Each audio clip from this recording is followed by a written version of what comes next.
STF forma maioria para absolver réu dos atos do 8 de janeiro pela primeira vez. E você vai ver também. Bancos fazem mutirão de renegociação de dívidas a partir desta sexta-feira. Campanha nacional vai até o dia 15 de abril. Com o aumento de intensidade da onda de calor, 5 estados estão em alerta de perigo pelo IMET. Primeiro dia de eleições presidenciais na Rússia marcado por protestos. Eleitores incendeiam cabines de votação e jogam tinta em urnas. E ainda, Hamas propõe trégua de 6 semanas em Gaza e troca de reféns por prisioneiros. Essas e outras notícias você confere a partir de agora. Olá, boa tarde para você, seja muito bem-vindo. Chego aqui no início da tarde para te atualizar, agora são 13 horas 4 minutos. Te conto então os assuntos que estão em destaque no Brasil e no mundo nesta sexta-feira. O Supremo Tribunal Federal formou maioria para absolver um réu acusado de ter participado dos ataques às sedes dos três poderes no dia 8 de janeiro de 2023. A corte entendeu que não havia provas suficientes para a condenação do suspeito. Essa é a primeira acusação da Procuradoria-Geral da República totalmente rejeitada pela maioria dos ministros do Supremo. O caso envolve um serralheiro que estava em situação de rua em Brasília, quando foi preso em flagrante no dia 8 de janeiro na Praça dos Três Poderes. O serralheiro foi denunciado pela Procuradoria-Geral da República pelos crimes de associação criminosa, abolição violenta do Estado Democrático de Direito, golpe de Estado e dano qualificado contra o patrimônio da União. Em novembro, ele foi solto pelo Supremo e passou a usar tornozeleira eletrônica. A liberdade provisória foi concedida depois que a própria PGR pediu a absolvição do acusado por falta de provas. O relator das investigações de 8 de janeiro, o ministro Alexandre de Moraes, votou pela absolvição do réu. Segundo o ministro, não ficou comprovado que o homem tenha se aliado à multidão criminosa para as depredações. O voto de Alexandre de Moraes foi seguido por Cristiano Zanin, Flávio Dino, Carmen Lúcia, Dias Toffoli e Luiz Roberto Barroso. E até agora, o Supremo já condenou 131 réus acusados de executarem os atos, com penas que vão de 3 a 17 anos de prisão. Hoje, os bancos começaram um mutirão para renegociar dívidas. A campanha nacional vai até o dia 15 de abril e permite acertar contas em atraso do cartão de crédito, cheque especial e também consignado.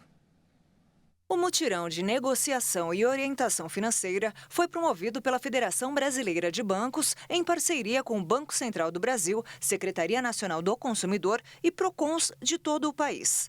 Em um mês, podem ser negociadas dívidas com bancos e instituições financeiras que estejam em atraso e não possuam bens como garantia ou prescritas. No ano passado, no mesmo período, o mutirão renegociou mais de 2 milhões de contratos com os consumidores.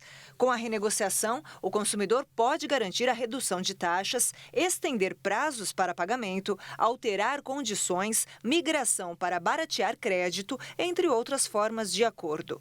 A negociação poderá ser feita diretamente com a instituição financeira credora em seus canais oficiais ou pelo portal consumidor.gov.br. Também é possível recorrer ao Sistema de Atendimento ao Consumidor Proconsumidor, que reúne os pedidos e reclamações. Na página do Mutirão 2024, o consumidor encontrará passo a passo para negociar, além da orientação financeira e acesso a outros canais. O Mutirão Nacional se soma a outras iniciativas, como o Programa Desenrola Brasil do Governo Federal, que já beneficiou cerca de 12 milhões de consumidores, com 36 bilhões e meio de reais em negociação de dívidas. O primeiro escalão do governo trabalha em cima de um novo pacote anti-inflação que vai do arroz e feijão até a conta de luz. Entre os planos dos ministros estão diversificar a produção de alimentos e adotar medidas para baixar a energia elétrica. Vamos ver. O governo entende que o preço da energia elétrica precisa baixar para que as pessoas mais pobres tenham menos gastos mensais fixos. Por conta disso, medidas já têm sido estudadas pelo Ministério da Fazenda para baixar a conta de luz. Parte do plano já está em elaboração. A encomenda foi endereçada aos ministros da Fazenda, Casa Civil, Agricultura e Desenvolvimento Agrário e ao presidente da Companhia Nacional de Abastecimento. Há também a meta de diversificar a produção de arroz, feijão, frutas e legumes, criando um programa de fomento ao campo, com acesso facilitado a crédito para pequenos e médios produtores. O caso mais emblemático é o do arroz, que tem produção concentrada no Rio Grande do Sul. Por conta das fortes chuvas que atingiram a região e deixaram dezenas de cidades em situação de emergência, a produção foi prejudicada e a safra acabou ficando mais cara do que se esperava. Para isso, os ministros desenvolvem um mecanismo que ajude a prevenir o impacto com as mudanças climáticas, uma espécie de alarme do campo. Outra medida é expandir a cultura do arroz no Maranhão, Tocantins, Piauí e Bahia, para deixar o abastecimento do país menos dependente dos órgãos que vêm do sul, para não encarecer os preços ao consumidor. Entre janeiro e fevereiro, o custo da comida em casa subiu 2,95%, enquanto o índice geral avançou 1,25%.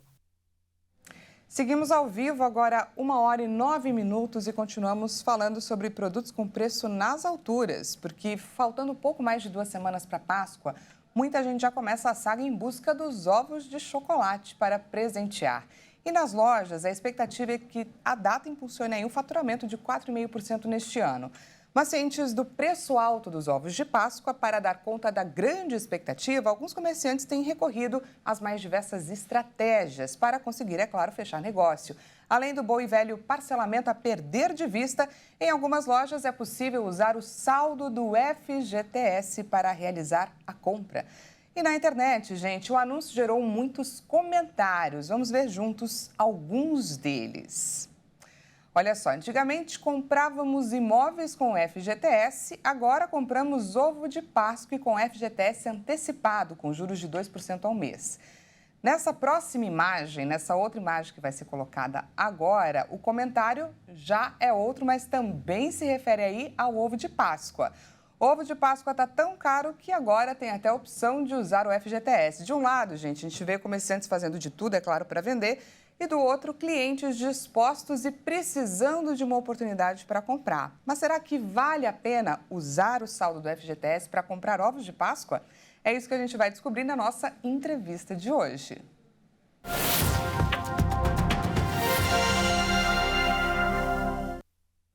Recebo agora o economista Rica Mello para falar sobre o assunto, para tirar todas as nossas dúvidas. Rica, seja muito bem-vindo. Oi, boa tarde. Boa tarde a todos. Boa tarde, Rica. Já começo com a pergunta. Usar o FGTS para financiar uma compra de ovo de Páscoa com juros de 1,99% ao mês é um bom negócio? Olha, a resposta aqui depende. Se o trabalhador já tenha o FGTS aniversário, ou seja, ele pode retirar todos os anos um pedaço do FGTS dele, aí eu acho que pode valer a pena, tá?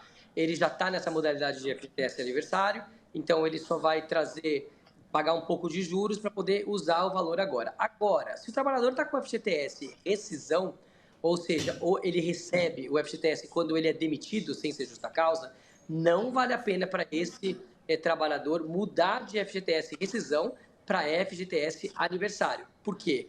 Porque depois, se ele quiser voltar para o FGTS rescisão, demora 2 anos, ou seja, não é uma decisão rápida de ser revertida, demora 2 anos para comprar um simples ovo de Páscoa. Eu gostaria de lembrar aqui que o FGTS surgiu da necessidade de assegurar ao trabalhador uma reserva para o momento aí de necessidade, como uma doença. E como lembraram no print que a gente mostrou aqui mais cedo, para gastos como a compra da casa própria. Você consegue, Rica, pontuar para a gente qual é o momento financeiro do nosso país que explique a utilização desse recurso para outras finalidades que não as anteriores? Por exemplo, uma inflação muito alta, de fato? Olha, o que a gente vê, na verdade, é esse empobrecimento da população.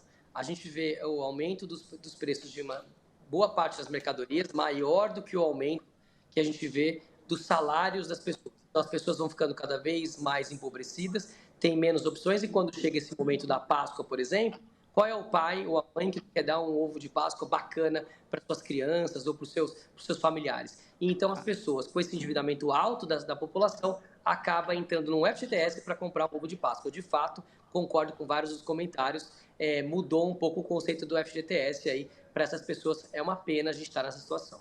Pois é, a perda do poder de compra é bastante impactante nesse momento.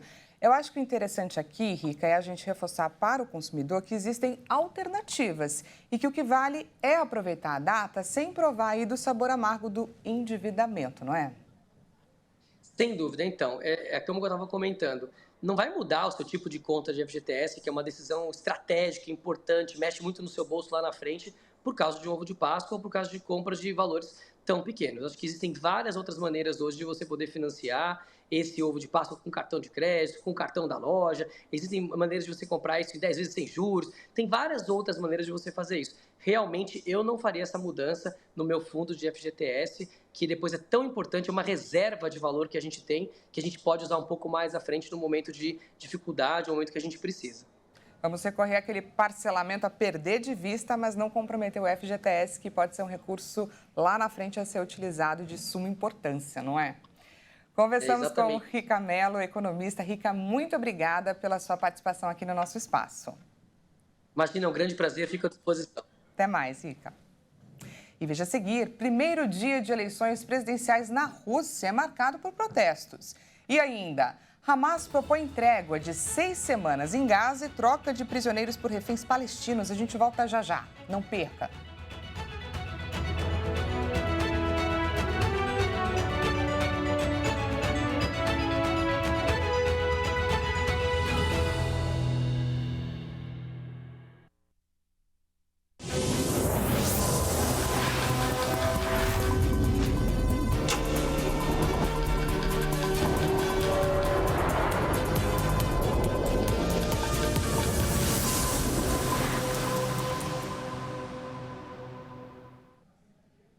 Seja bem-vindo mais uma vez, estamos de volta e ao vivo, 1h16 pelo horário de Brasília, trazemos mais destaques dessa sexta-feira para você.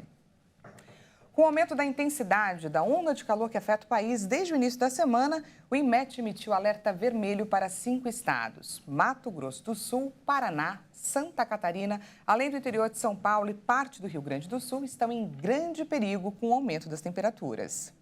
A intensidade da onda de calor que afeta o Brasil fez o Instituto Nacional de Meteorologia emitir um alerta de grande perigo. As temperaturas devem ficar acima da média até o próximo sábado e boa parte do Mato Grosso do Sul, Paraná, Santa Catarina, além do interior de São Paulo e de um pequeno trecho do nordeste do Rio Grande do Sul. O alerta vermelho do INMET é emitido quando um fenômeno meteorológico é de intensidade excepcional. O fenômeno costuma aparecer no fim da primavera, com a aproximação do verão. Mas, nos últimos anos, tem se tornado mais comum, um resultado direto das mudanças climáticas. Segundo o Instituto, um alerta vermelho vem com grande probabilidade de ocorrência de grandes danos e acidentes, com riscos para a integridade física ou até mesmo a vida humana. Nas áreas do sul, centro-oeste e sudeste do Brasil, principalmente centro-oeste e sudeste, as temperaturas devem ficar 5 graus acima do normal.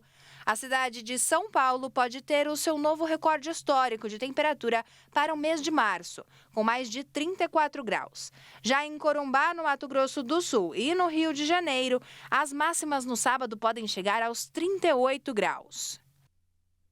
No mês de janeiro, o setor de serviços registrou a terceira alta seguida. O resultado positivo foi divulgado hoje pelo IBGE. O setor de serviços, responsável por cerca de 70% do PIB nacional, teve em janeiro alta de 0,7%. Segundo o IBGE, este foi o terceiro resultado positivo seguido do indicador, que acumulou um ganho de 1,9% no trimestre móvel. Com isso, o setor chega 13,5% acima do patamar pré-pandemia. O resultado positivo de janeiro contou com a alta de 4 das 5 atividades pesquisadas, com destaque para o avanço vindo do setor de informação e comunicação, que teve o quarto resultado positivo seguido, período em que acumulou um ganho de 3,8%. Os outros avanços relevantes ficaram com os serviços administrativos e transportes. Em sentido oposto, os serviços prestados às famílias registraram a única retração do mês, eliminando assim parte da expansão acumulada nos 2 últimos meses do ano passado. Em comparação com janeiro de 2023, o volume do setor de serviços teve alta de 4,5%, após ter recuado 1,9% no mês anterior. O avanço deste mês foi acompanhado por todas as 5 atividades de divulgação e contou ainda com um crescimento de 55,4% dos 166 tipos de serviços investigados. Entre os setores, o de informação e comunicação exerceu o principal impacto positivo, impulsionado principalmente pelo aumento da receita em telecomunicações com portais, provedores de conteúdo e outros serviços de informação.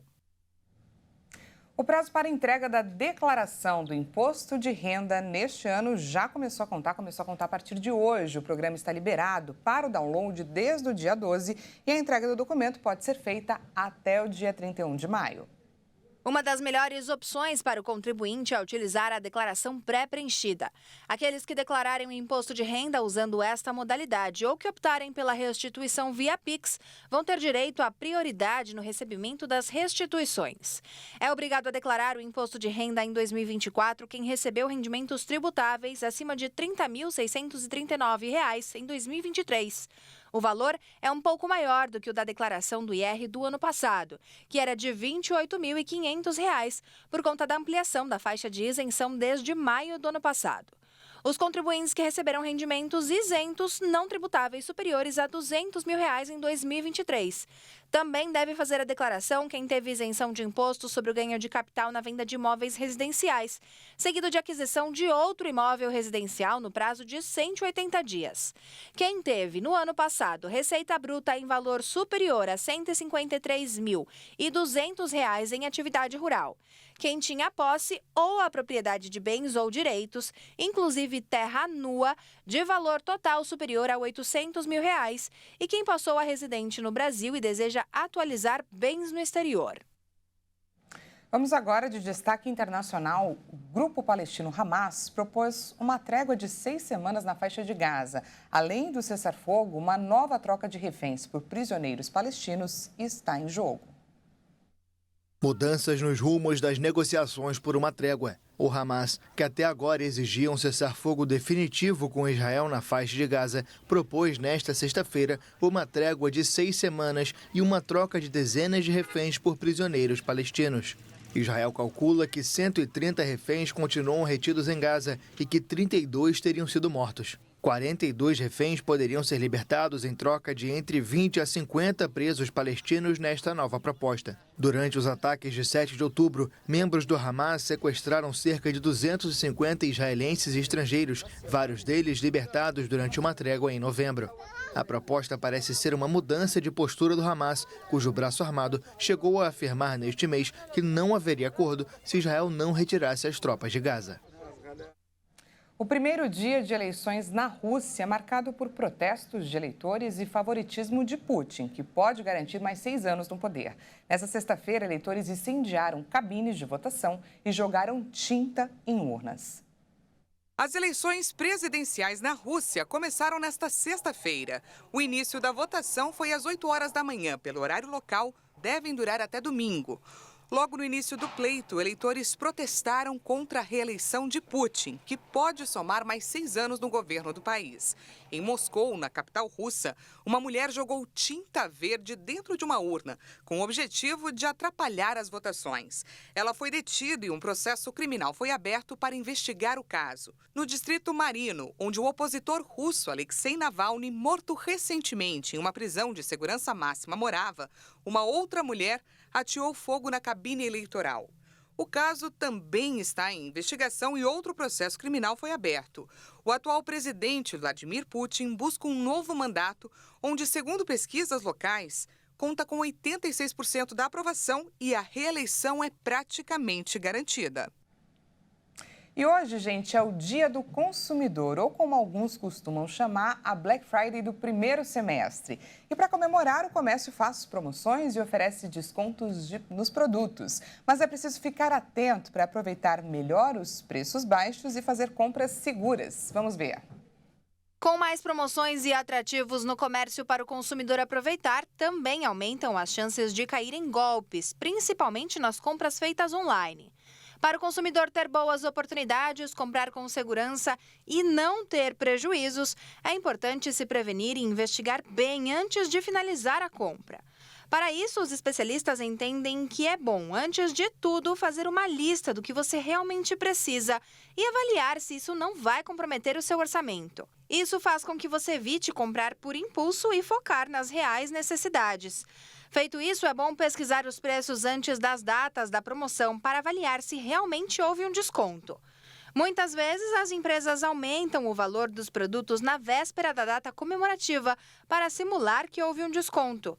Uma alternativa é usar aplicativos de monitoramento de preços de um produto específico nos meses que antecedem as promoções.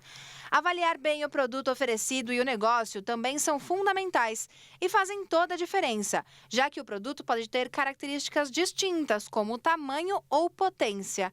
Outra medida importante é analisar todos os detalhes do preço antes de fechar a compra, como o valor do frete e outros serviços vinculados, como as taxas de juros nas compras parceladas. Bom, e antes de encerrar a edição de hoje, vamos pegar carona com a tecnologia para viajar de trem pela Noruega. Vamos lá! As imagens, gente, nos levam até a ponta de um trem que passa aí pelas montanhas nevadas do país. Um caminho entre a estação Boken e Voss, onde uma boa parte é do lado de dentro da montanha, como a gente já passou, agora estamos do lado de fora. O que é impressionante é como a tecnologia disponível hoje em dia pode nos levar e nos mover por diversos lugares, por diversos ângulos. Então a gente encerra o jornal de hoje dessa forma, com esse passeio inusitado. Você acompanha um pouquinho mais desse caminho de trem, enquanto eu te digo que sextou. A gente fica por aqui amanhã às 8h30 da manhã, eu volto com mais notícias para você. Lembrando que daqui a pouquinho, quem retorna é Carol Povoleri com mais notícias. Uma excelente sexta-feira e até mais.